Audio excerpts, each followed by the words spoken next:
Welcome to e-PG पाठशाला। E-PG पाठशालायां भवतां स्वागतं व्याहरामि। अहं पंकज कुमार व्यासः हरियाणा संस्कृत विद्यापीठ बघौलायां सहायक आचार्य रूपेण नियुक्तोऽस्मि। अद्य भवतां कृते परमलघुमञ्जूषायां चतुर्थः पाठः भवति। अस्य पाठस्य नाम वर्तते अपभ्रंशे शक्तिसद्भाव विचारः।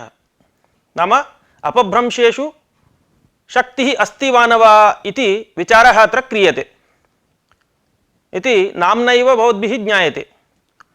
मुख्याः अंशाः भवन्ति पाठनीयाः प्रतिपादनीयाः। अत्र अपभ्रंशेषु अपि शक्तिरिति शाब्दिकानां मतं, तस्य मतस्य प्रतिपादनं, तत्र नैयायिकानां मतं, नैयायिकेषु नवीनानां प्राचीनानां मतोपस्थापनं, ततः नैयायिकानां मतखण्डनं, अनन्तरं शक्तिभेदाः। नाम वाच्यवाचक भावापरपर्याया शक्तिः एतावता प्रतिपादिता, तस्याः भेदाः के इति अस्मिन् पाठे मुख्यांशाः भवन्ति। अतः अस्य पाठस्य अधुना आरम्भं कुर्मः। इतः पूर्वस्मिन् पाठे भवद्भिः नागेशभट्टमते शक्तिस्वरूपं किम् इति पठितं। तद्धि पदपदार्थयोः वाच्यवाचकभाव अपरपर्याय एव शक्तिः, स एव संकेतः, तच्च इतरेतर अध्यासमूलकम् इति तन्निरूपितमासीत्। तस्याः शक्तेः ग्राहकं भवति तादात्म्यं, तादात्म्यस्य दुष्टत्व संबंधत्व निरूपणं, शब्दार्थयोः तादात्म्य संबंधः पदपदार्थयोरिव वाक्यवाक्यार्थयोरपि इति तदपि तत्र निरूपितं। तादात्म्य स्वरूपं तावत् तद्भिन्नत्वे सति तदभेदेन प्रतीयमानत्वं, ततः शक्ति विषयक नैयायिक पक्षे दोषोद्भावनं कृत्वा बौद्धपदार्थ निरूपणम् इत्यादि विषयाः तत्र प्रतिपादिताः, भवद्भिः सम्यक् गृहीताश्च। अस्मिन् पाठे अपभ्रंशेषु शक्तिरस्ति इति प्रतिपादनं क्रियते। इदं हि शाब्दिकानां मतं भवति। शक्तेः रूढिः योगः योगरूढश्च इति त्रयः भेदाः वर्तन्ते।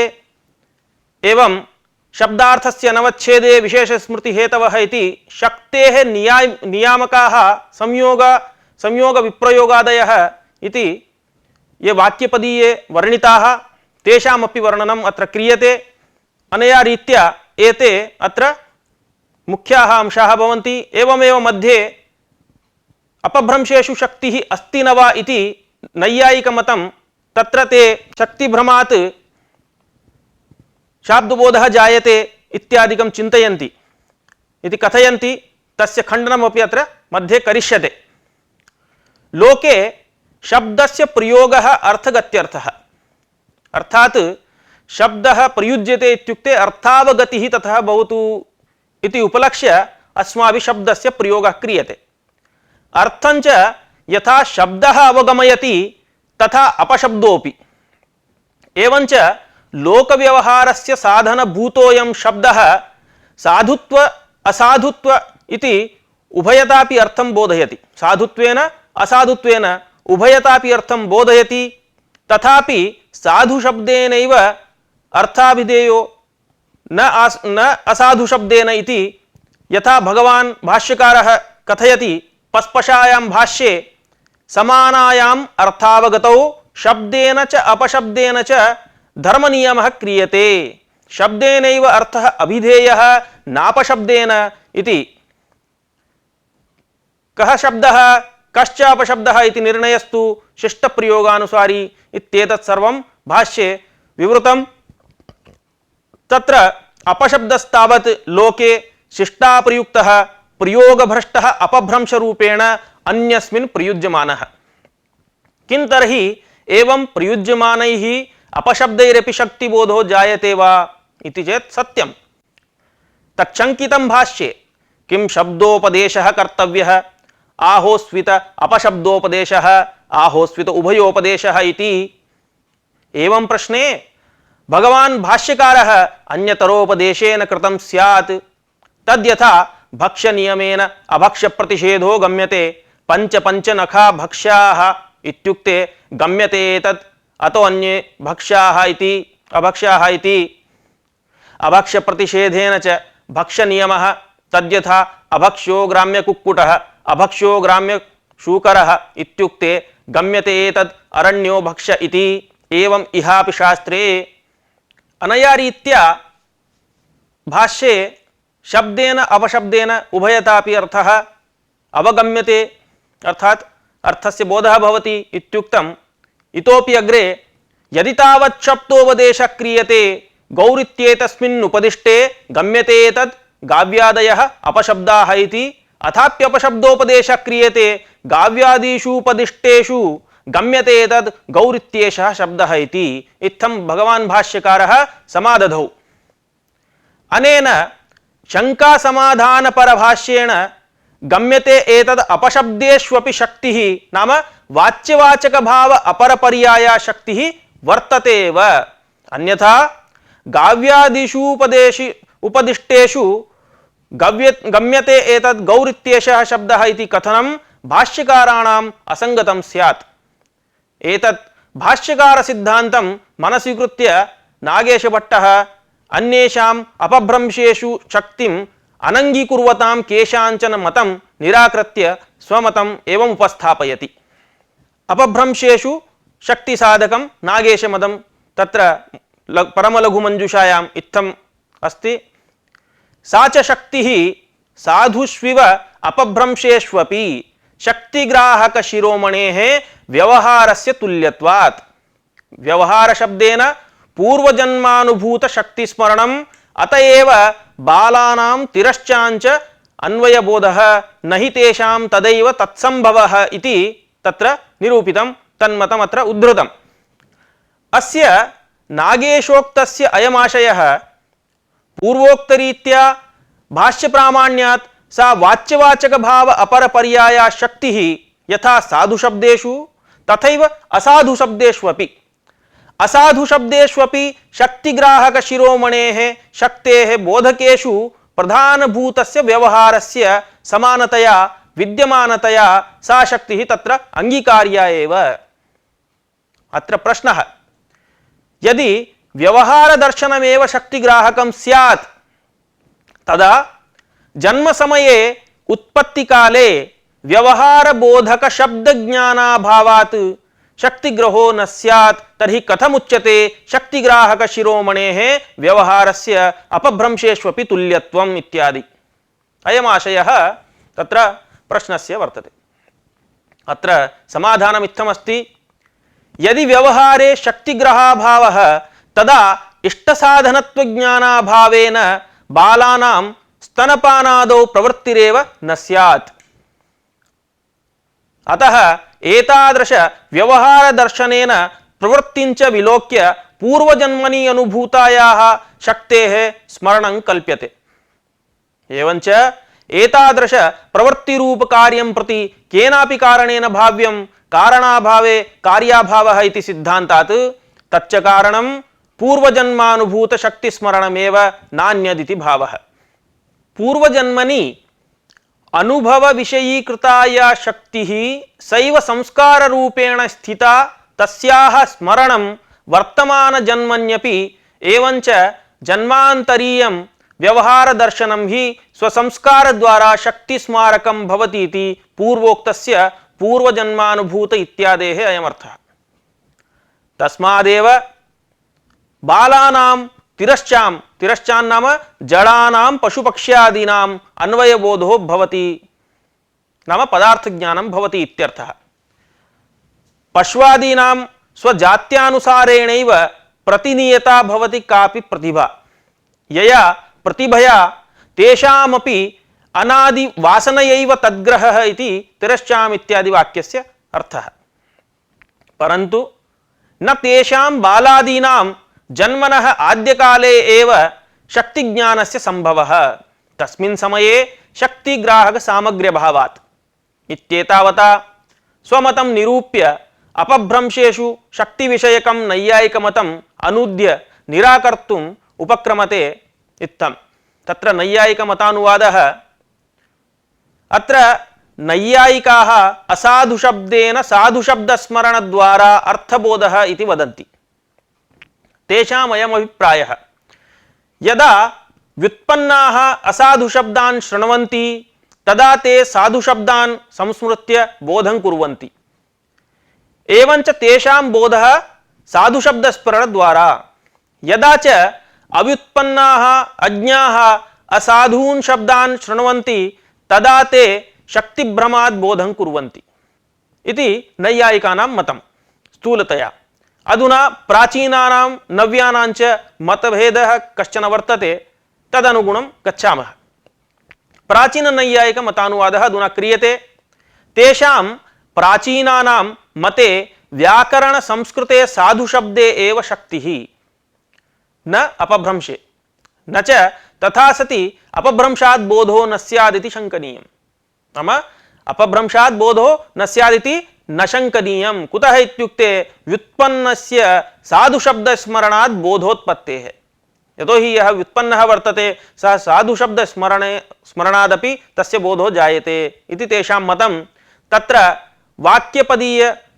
वाक्यपदीये न्यायमतानुवाद प्रतिपादिकासु कारिकासु इत्थं निरूपितं, तदैव तत्र ते नैयायिकाः स्वीकृत्य एवं अत्र तेषां मतम् उपस्थापयन्ति। ताः काश्चन कारिकाः अत्र भवतां पुरतः उपस्थाप्यन्ते। ते साधुष्वनुमानेन प्रत्ययोत्पत्ति हेतवः तादात्म्यम् उपगम्यैव शब्दार्थस्य प्रकाशकाः न शिष्टैरनुगम्यन्ते पर्याया इव साधवः ते यतः स्मृतिशास्त्रेण तस्मात् साक्षात् अवाचकाः इति। अम्बां वेति यदा बालः शिक्षमाणः प्रभाषते अव्यक्तं तद्विदां तेन व्यक्ते भवति निर्णयः। एवं साधौ प्रयोक्तव्ये योपभ्रंशः प्रयुज्यते तेन साधु व्यवहितः कश्चिदर्थो विधीयते इति। तत्र एतासां कारिकाणां यः आशयः वर्तते तद्विविच्य कथयामि। ते असाधुशब्दाः अनुमानेन, ते साधुष्वनुमानेन इत्युक्तं खलु, तत्र ते असाधुशब्दाः अनुमानेन साधुशब्दस्मरणेन प्रत्ययस्य ज्ञानस्य उत्पत्तौ कारणानि भवन्ति। तथा च साधुशब्दस्मरणपूर्वकं साधुशब्द तादात्म्यापन्ना इव अर्थं बोधयन्ति। साधुशब्द सादृश्यात् शक्तित्वम् आरोप्यते अथवा तत्सादृश्यात् तत्र भ्रमो भवति, अथवा शब्दा अर्थस्य तादात्म्यं वाच्यवाचक भावरूपं संबंधं प्राप्ता इव अर्थबोधका भवन्ति। इव शब्दात् वास्तविकी प्राप्तिर्नास्ति इति ज्ञायते अत्र। यतश्च व्याकरणादिना शास्त्रेण शिष्टैश्च ते अपभ्रंशाः पर्याय साधुशब्दा इव नाङ्गीक्रियन्ते, अतः न ते वाचकाः। ते न वाचकाः। लोकेऽपि यथा अम्बाम्बेति अव्यक्तभाषिणा बालेन प्रयुक्तः शब्दः तत्साधुशब्दं जानतामेव अर्थबोधको दृश्यते। अतएव तदज्ञैः किमयं भाषते इति प्रश्नः क्रियते। यतः यस्तु व्युत्पन्नः स तु अम्ब इति कथनेनापि तत्र अम्बा इत्यर्थे अयं तत्र मातृवाचकशब्दः अनेन प्रयुज्यते इति तेषां बोधः भवति। परन्तु तदज्ञाः ये वर्तन्ते अव्युत्पन्नाः, तेषां तु अयं किं भाषते इत्येतादृशः प्रश्नः तदानीमेव संगच्छते, यतः तेषां ततः बोधः न जायते। तस्मात् अपभ्रंशाः साधुशब्दस्मरणद्वारा अर्थबोधकाः न तु साक्षात् इति युक्तम्। अव्युत्पन्नस्य बोधस्तु शक्तिभ्रमात्। कदाचित् अव्युत्पन्नस्य बोधः जायते चेदपि शक्तिभ्रमादेव जायते। तथा हि प्रथमतस्तु व्युत्पन्नः अपभ्रंशात् साधुशब्दं बुद्ध्वा व्यवहृतवान्।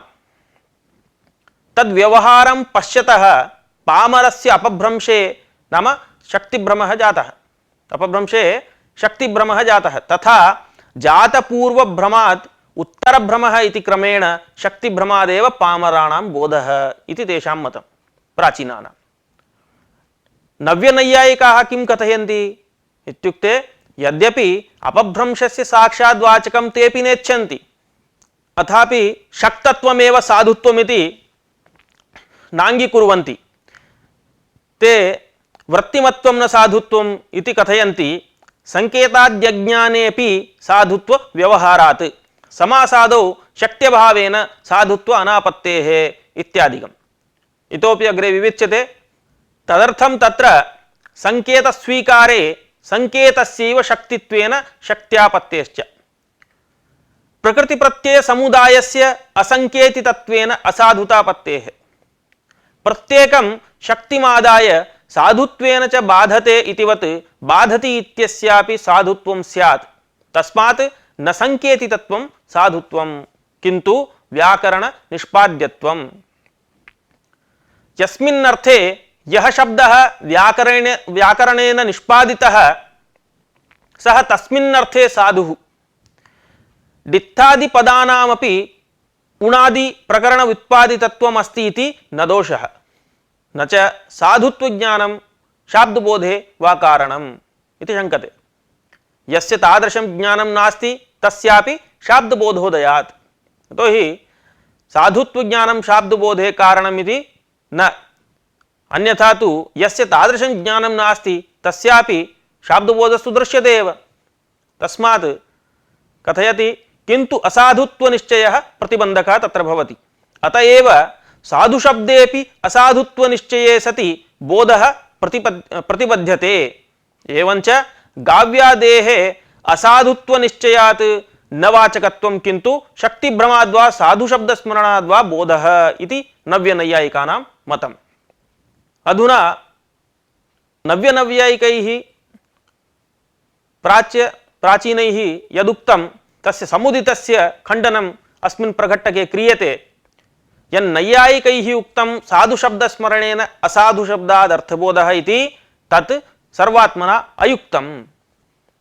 साधुशब्दस्य स्मरणं विनापि लोके अर्थबोधोऽनुभूयते। अतः स्मरणे मानाभावात् तेषां मतं न स्वीक्रियते। तादृशस्मरणे मानाभावात् तेषां मतम् अस्माभिः नाङ्गीकरणीयम्। किञ्च तस्य अपशब्दोपस्थापितार्थस्य वाचकः यः साधुशब्दः तस्य ज्ञानरहितानां जनानां शाब्दबोधः एव न स्यात्, दृश्यते च तेषामपि। अतः न साधुशब्दस्मरणस्य आवश्यकता।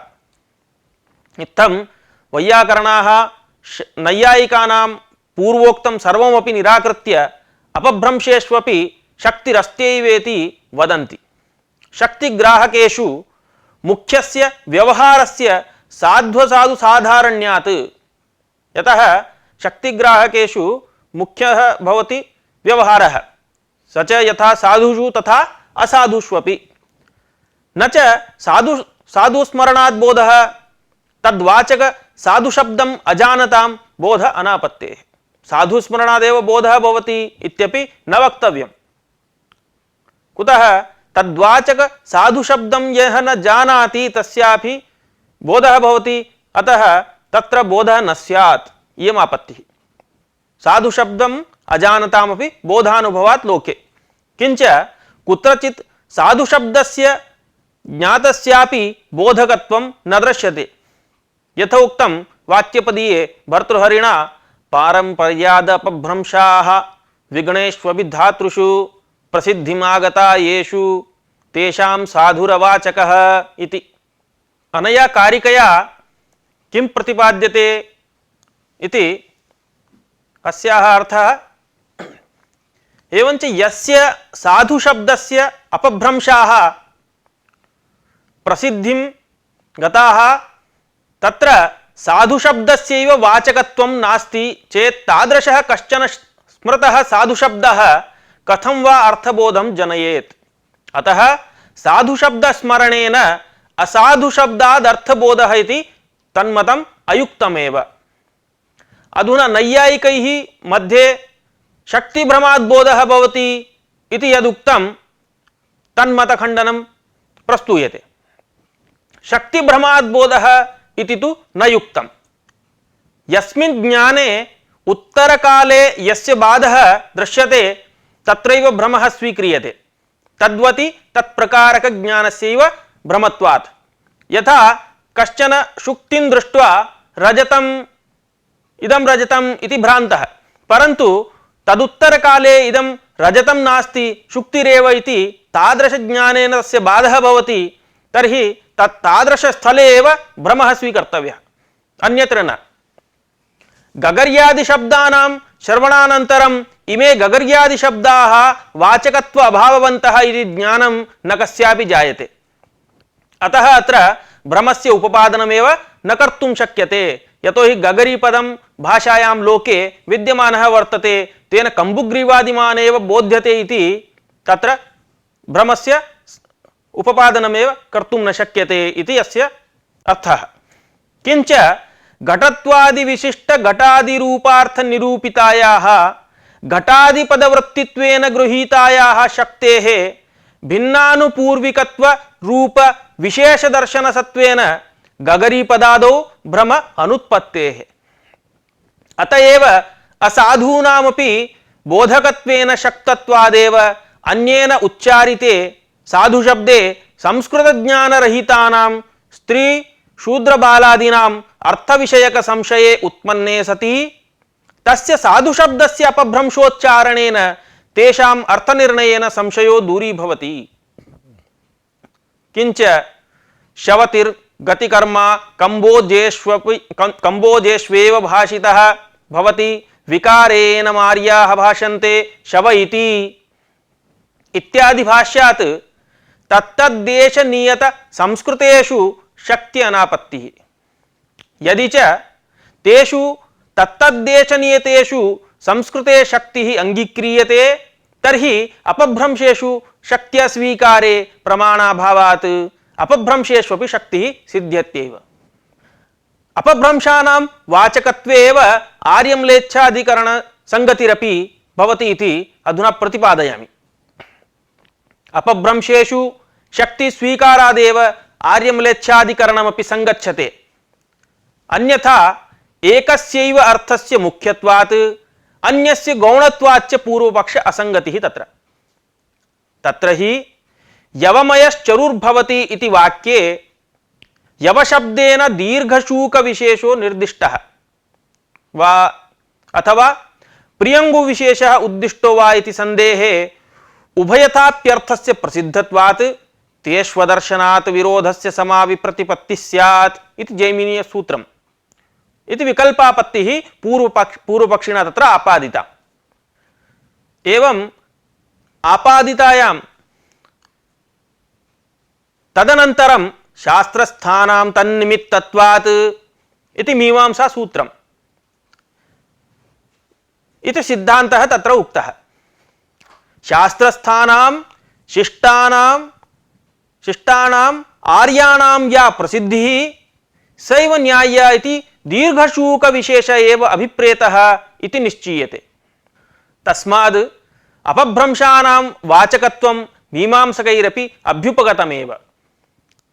तव अपभ्रंशेषु शक्तिम् अनङ्गीकर्तुः नैयायिकमते यत् प्रतिपादितं म्लेच्छाः अपभ्रंश शब्दानेव प्रयुञ्जते, अतः तेषां म्लेच्छानां यो बोधो भवति सः साधुशब्दभ्रमादेव इति अयञ्च बोधः शक्तिभ्रमजन्य इति वक्तव्यं। तथा चेत् तथा च शुक्तौ रजतत्व भ्रमवान् पुरुषः तेन रजतेन किंचिदपि कार्यं कर्तुं न प्रभवति, तस्य ज्ञानं न किमपि साधकं भवति।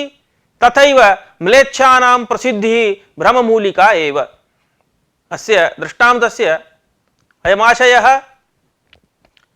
शुक्तिं दृष्ट्वा इदं रजतम् इति तस्य भ्रमेपि तद्वारा रजतत्वप्रयुक्तं यत् कार्यमस्ति तत्तेन कर्तुं न शक्यते। तस्मात् म्लेच्छानामपि प्रसिद्धिः समानन्यायात् तुल्यत्वात् भ्रममूलिका एव। तस्मात् अपभ्रंशानां वाचकत्वं त्वयापि अंगीकार्यम्। अपभ्रंशानां वाचकत्वे भाष्यादि प्रमाणानि अपि सन्ति। तत्सर्वमधुना निरूप्यते। तत्र भाष्य प्रमाणं वाक्यपदीयकार सम्मतिश्च वर्तते अपभ्रंशानां वाचकत्वे। सिद्धे शब्दार्थ संबंधे लोकतोऽर्थ प्रयुक्ते शब्द प्रयोगेण शास्त्रेण धर्म नियमः इति वार्तिकं रचयतः वार्तिककारस्य समानायामर्थावगतौ शब्देन चापशब्देन च धर्म नियमः क्रियते शब्देनैव अर्थो विधेयः नापशब्देन एवं क्रियमाणमभ्युदयकारी भवति इति वदतः महाभाष्यकारस्य तथैव वाचकत्वा विशेषे वा नियमः पुण्यपापयोः इति कारिकां रचयतः वाक्यपदीयकारस्य अपभ्रंशानां साक्षादेव बोधकत्वमिष्टं तस्मात् तत्रापि शक्तिः अंगीकार्या इति एतैः प्रमाणैः सिद्ध्यति। इत्येतावता साधु शब्देषु असाधु शब्देषु शक्तिरस्ति न वा इत्यादिकम् अस्माभिः सर्वम् उच्यमानम् आसीत्।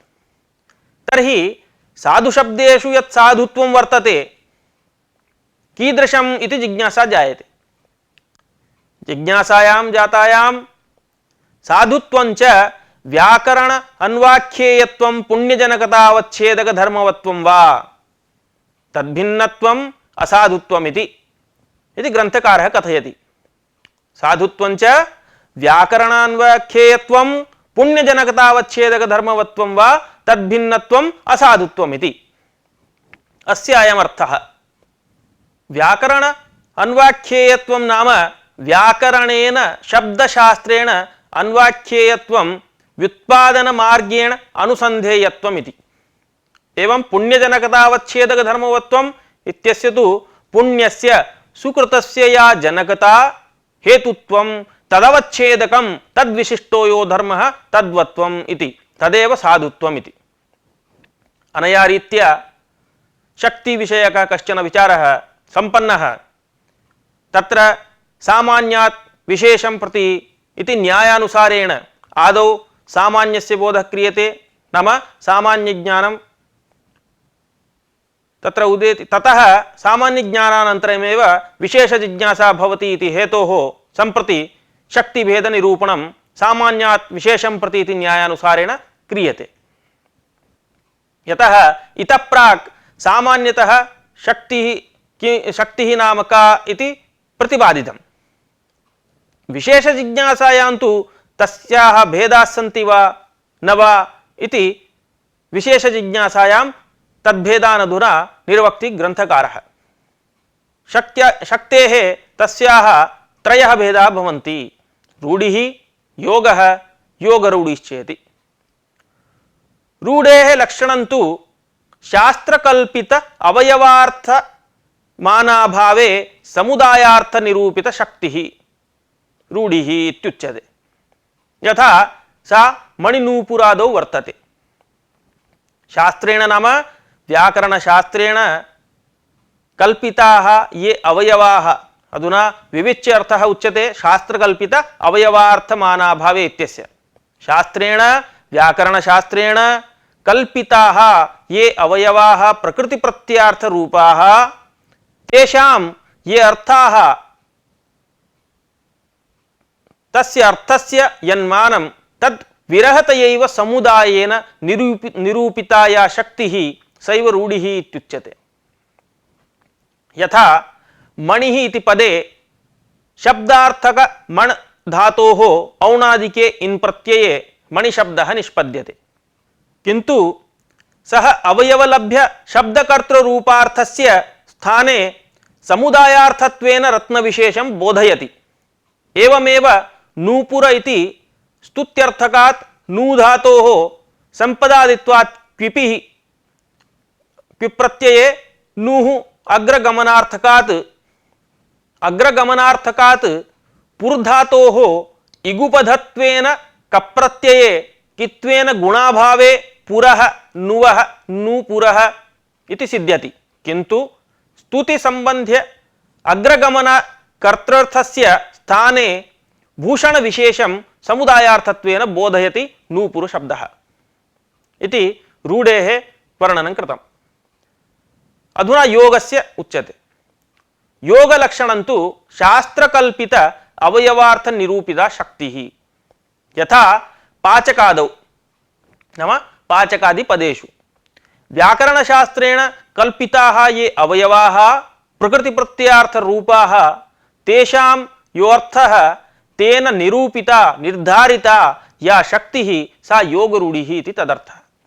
यथा पाचक इत्यत्र पाकार्थकात् पच धातोः दुपचष् पाके इति उक्तं।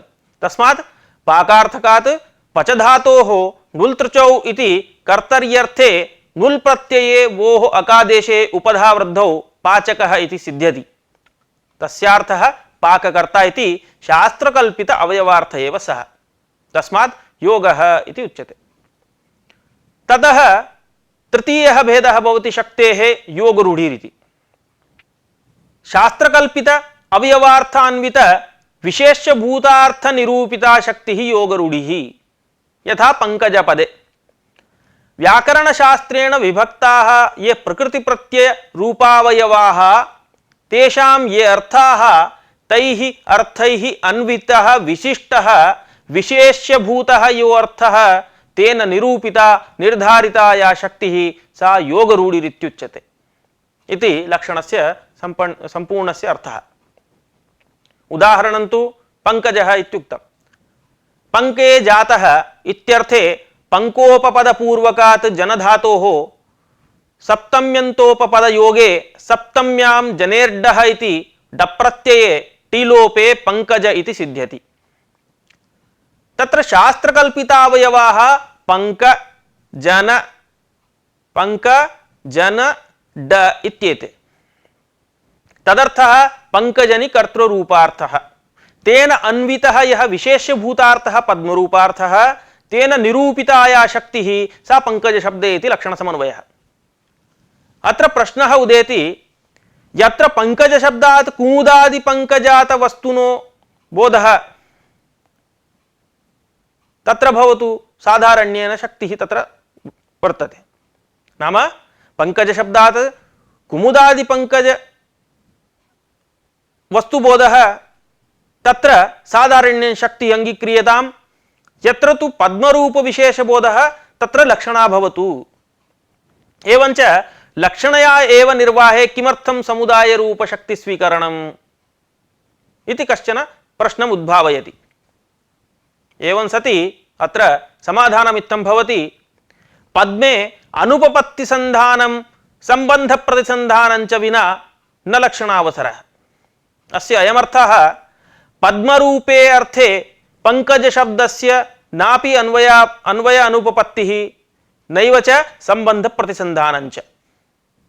एवञ्च पंकज शब्दस्य पद्मे अर्थे अन्वयाभावात् संबंधाभावाच्च अत्र शक्तिरेव न तु लक्षणा।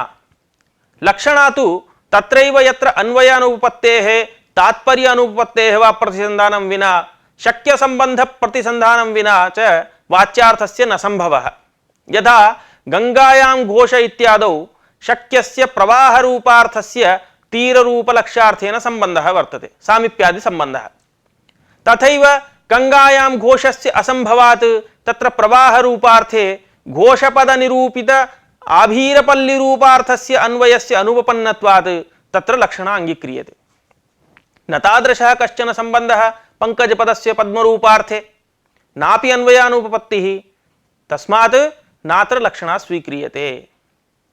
अत्र कश्चन विशेषः। क्वचित् तात्पर्यग्राहकवशात् केवल रूढ्यर्थस्य केवल योगार्थस्य च बोधः। यथा भूमौ पंकजम् उत्पन्नः। अयं विशेषः किमर्थम् उच्यते इत्युक्ते पंकज शब्दः यदा सामान्यतया प्रयुक्तः तदानीं पद्मरूपार्थं बोधयति, परन्तु तात्पर्यग्राहकवशात् क्वचित् स्थलेषु रूढ्यर्थं क्वचित् योगार्थमात्रं बोधयति। तस्मात् भूमौ पंकजम् उत्पन्नः इत्यादि स्थले तु पंकज शब्दः योगार्थं त्यक्त्वा केवलं रूढ्यर्थं बोधयति। कुतः इत्युक्ते भूमौ तस्य उत्पत्ति कथनात्, न तु पंके। भूमौ कथञ्चिदपि पद्मं न संभवति, तस्मादत्र पंकज शब्देन रूढिमात्रं स्वीक्रियते। एवमेव कह्लार कैरव मुखेष्वपि पंकजेषु इत्यादि स्थले कल्हारं नाम सौगंधिकं रस्वकमलं कैरवं नाम कुमुदं तन्मुखेषु इत्याद्यर्थः अस्य पद्यस्य। येषु स्थलेष्वपि पंकजशब्दः रूढिमनपेक्ष्य केवल योगार्थम् अवयवरूपार्थमेव बोधयति। कह्लारकैरवादौ रूढ्यनुसारेण कमलत्वाभावात्। एतत् सर्वम् आर्हाद गोपुच्छ संख्या परिमाणात् ठक् इति सूत्रे भाष्ये स्पष्टम्। अधुना प्रसंगात् नैयायिकोक्तं यौगिकरूढाख्यं तुरीयं भेदं ग्रंथकारः प्रदर्शयति। अश्वगंधादि पदम् औषध विशेषे रूढम्। तत्र अश्वगंधस्य ईषदपि न संसर्गः, तथापि रूढित्वेन शक्तम् इदम् औषध विशेषस्य बोधकम्। अश्वसंबंधी गंधवत्तया वाजिशाला बोधे यौगिकम्। अत्र तु अश्वसंबंधिनीया गंधवत्ता तया वाजिगतगंधयुक्तत्वेन वाजिनां शाला इति बोधो जायते। इदं यौगिकरूढं नाम यौगिकञ्च तद्रूढञ्च इति एवमेव एतादृशं पदं क्वचित् यौगिकत्वेन क्वचिच्च रूढत्वेन अर्थस्य बोधकः, तस्मात् यौगिकरूढम् इत्युच्यते।